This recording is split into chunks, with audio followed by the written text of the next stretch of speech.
আমি সবসময়ই খুব সহজভাবে আমার মতো করে রান্না করে থাকি। আজ আমি মুরগির দো পেঁয়াজিটা কীভাবে করেছি সেটাই আপনাদের সঙ্গে শেয়ার করছি।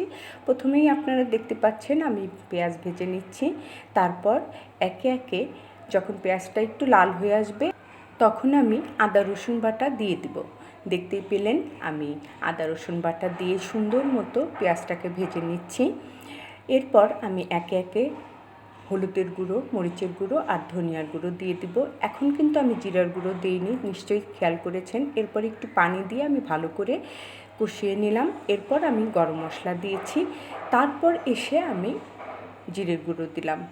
এরপর ভালো মতো একটু পানি দিয়ে মশলাটা কষিয়েছি।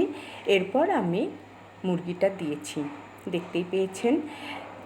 এখন আমি ভালো মতো মুরগিটাকে মশলার সঙ্গে কষিয়ে নিব। যখন আমার মুরগিটা সুন্দর মতো কষানো হয়ে যাবে তখন আমি এর মধ্যে এভাবে কেটে রেখেছিলাম পেঁয়াজগুলো, সেই পেঁয়াজগুলো দিয়ে দিব। দিয়ে নেড়ে চেড়ে একটু ঢেকে দিব। আমার কিন্তু মুরগি রান্নাটা প্রায়ই হয়ে গিয়েছে। আমি একটুখানি পানি দিয়েছি, আপনারা চাইলে পানি নাও দিতে পারেন। আমি একটু মাখা মাখা করব বলে পানি দিয়েছি। এখানে পানিটা না দিলেও চলবে, কারণ আমার মুরগিটা হয়েই গিয়েছে। আলহামদুলিল্লাহ, খুবই মজা হয়েছিল। আপনারাও এভাবে একবার ট্রাই করবেন। আল্লাহ হাফেজ।